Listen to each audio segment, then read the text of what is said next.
SEC teams as Taylor Swift songs because we need an update. Ole Miss's father figure because who covered up your scandals? Yeah, I'm talking about a certain coach that left in the middle of the season to go to a rival school. But don't mistake Ole Miss's kindness for weakness because they made it further in the college football playoff than any other SEC team. And of course, who protects the family better than head coach Pete Golding and athletic director Keith Carter? LSU is I did something bad because they said I did something bad, but why does it feel so good? Something bad like leaving your team in the middle of the season right before the college football playoff and taking staff members with you. But why does it feel so good? LSU fans, they've really embraced being the villains here. Alabama is you're on your own, kid, because you're not with Nick Saban anymore. And yeah, you made it to the college football playoff, but you got the snot kicked out of you by Indiana. So you're on your own, kid. You always have been. Bama has to figure out this DeBoer era and where this program's going.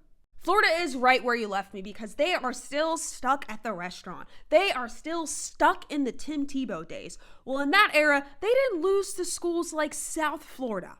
South Carolina is out of the woods because are we out of the woods yet? Are we in the clear yet? Are we fixing our offensive line? Are we sure about head coach Shane Beamer?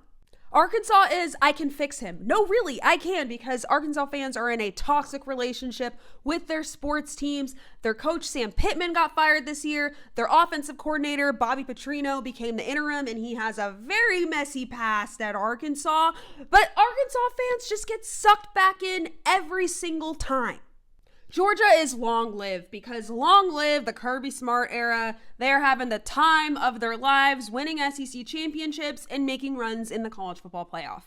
Texas is begin again because on a Wednesday in Orlando, we watched the Arch Manning greatness all begin again. He played an incredible game in the Cheez-Its Bowl against Michigan. Tennessee was invisible. They went 8-4. They were just okay, not really memorable, just kind of invisible. Missouri is stay because this coaching search was wild. People had their eyes on Mizzou's coach, Eli Drinkwitz, and Mizzou fans were like, stay, and he stayed. Texas A&M is the man because they are sick and tired of running as fast as they can. Running away from Texas, a team that they can just never beat, and running away from the 8-4 jokes. Vanderbilt is who's afraid of little old me because people used to look at Vanderbilt just as little old Vanderbilt. Well, that's not that same team anymore. They went 10-2 this year. And also speaking of little, there is no way their quarterback Diego Pavia is 6 feet tall.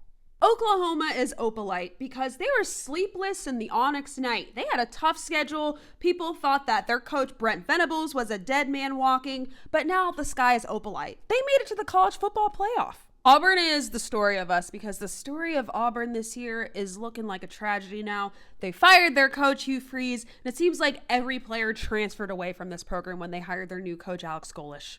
Kentucky is death by 1,000 cuts because it's tough to be a Kentucky fan right now.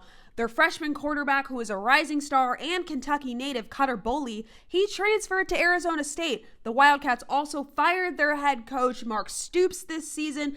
And the Kentucky basketball team is not doing that well. Mississippi State is this is me trying because they really are trying. I mean, they made a bowl game even though they only won 5 games and it was because a lot of other teams opted out, but they really are trying.